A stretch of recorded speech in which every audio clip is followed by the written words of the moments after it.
When the first cluster of flowers blooms on tomato plants, it's time to prune the side branches, which are located between the main stem and the branches and often hinder flowering and fruiting.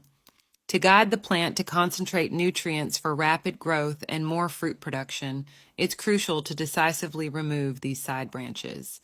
This will promote lush, vigorous leaf growth in your crops. The method is quite simple, and for those who can't remember, feel free to like and bookmark this. Firstly, remove the side shoots of the tomato plants by eliminating the growth point between the main stem and the leaves. Secondly, pruning should be done after 9 a.m. and before 4 p.m. on sunny days to facilitate faster healing of wounds and prevent disease occurrence. Thirdly, continue side branch pruning from flowering until fruiting for continuous blooming and fruiting of tomatoes.